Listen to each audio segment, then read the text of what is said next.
This show is part of OnePlace, a daily network of focused briefings across the stories people follow most. Welcome to the program. We have a packed rundown today, covering major shifts in foreign policy, legal challenges for tech giants, and significant political shakeups across the country.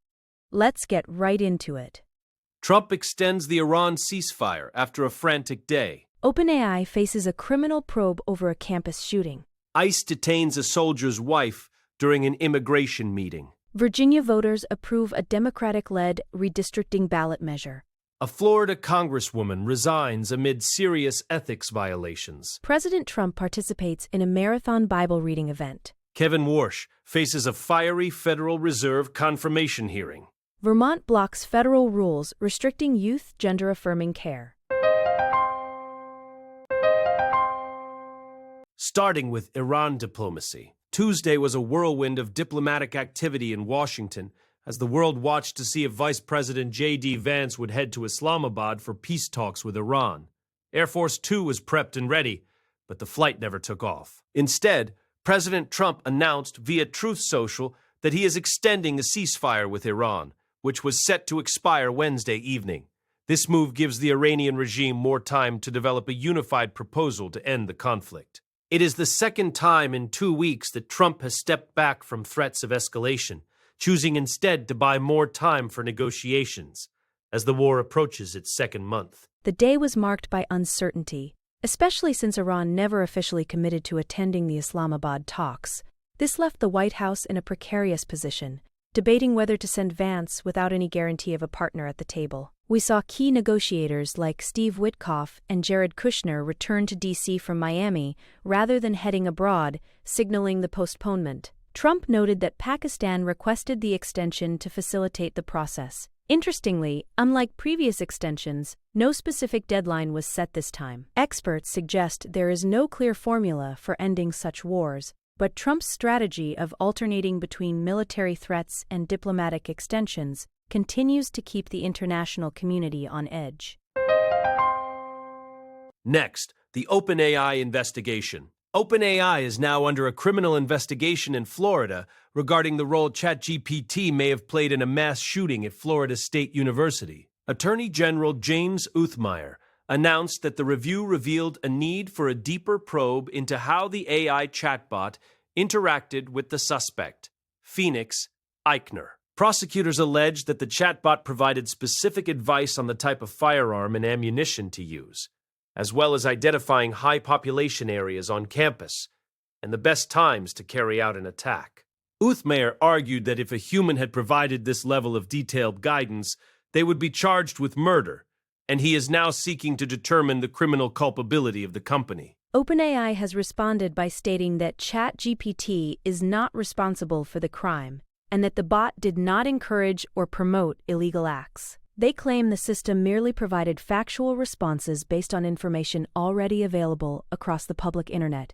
However, Florida law allows for anyone who aids or counsels a crime to be considered a principal in that crime. This case marks a significant legal milestone, as it is the first time OpenAI has faced a criminal investigation over a user's actions. While the company has cooperated with authorities and shared account data, the focus remains on whether the AI's specific tactical advice crosses the line from providing information to actively assisting in a violent felony. Now to immigration news. In El Paso, Texas, the wife of an active-duty U.S. Army soldier was detained by ICE during what was supposed to be a routine immigration appointment. DC Rivera Ortega was attending an interview for the Parole in Place program, which is designed to help military families stay together while navigating legal status. Her husband, Sergeant First Class Jose Serrano, who has served for nearly 28 years, expressed his devastation after his wife was taken into custody. The Department of Homeland Security labeled Rivera Ortega a criminal illegal alien due to a 2016 illegal entry conviction. Despite a previous judge's order granting her withholding of removal under the Convention Against Torture, she is now being held in a detention facility. This case highlights a shift in enforcement under the current administration, specifically the use of third-country removals. Rivera Ortega's attorney noted that while she cannot be sent back to El Salvador due to safety concerns, ICE has indicated plans to deport her to Mexico instead. This has been described by her legal team as arbitrary and capricious, especially since she was following the prescribed legal path for military spouses. Sergeant Serrano, a U.S. citizen by birth from Puerto Rico, is now desperately searching for ways to help his wife. This is the second instance this month of a military spouse being detained, raising serious questions about the future of the Parole in Place program and the protections previously afforded to service members' families.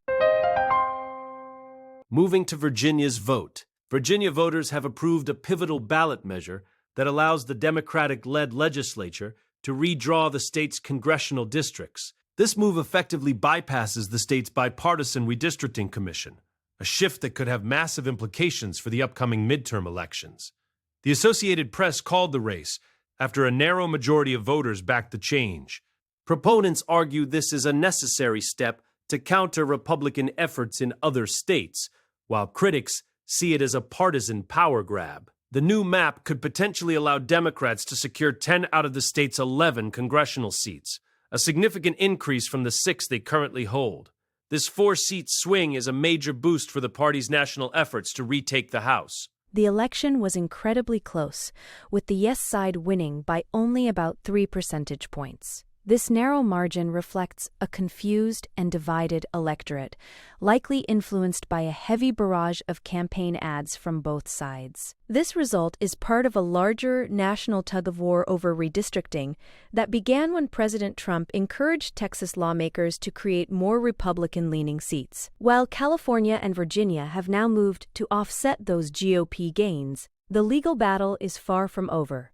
The Virginia Supreme Court still has pending challenges to address regarding this redistricting effort. For now, Democratic leaders are celebrating the win as a critical defense against what they describe as attempts to rig the maps ahead of 2026.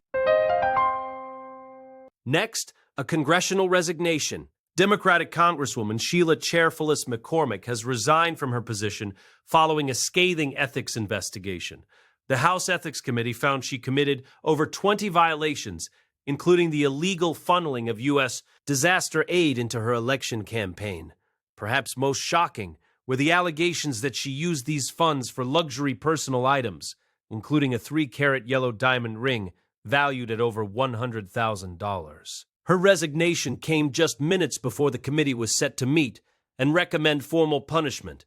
By stepping down, she effectively ended the committee's jurisdiction over her, though she still faces federal charges for allegedly stealing $5 million in FEMA funds. She has denied all wrongdoing, calling the investigation a political witch hunt. Chairfullis McCormick is the third member of Congress to resign this week under the cloud of misconduct allegations. Her departure follows Representatives Eric Swalwell and Tony Gonzalez, who both stepped down amid sexual misconduct accusations before expulsion votes could take place.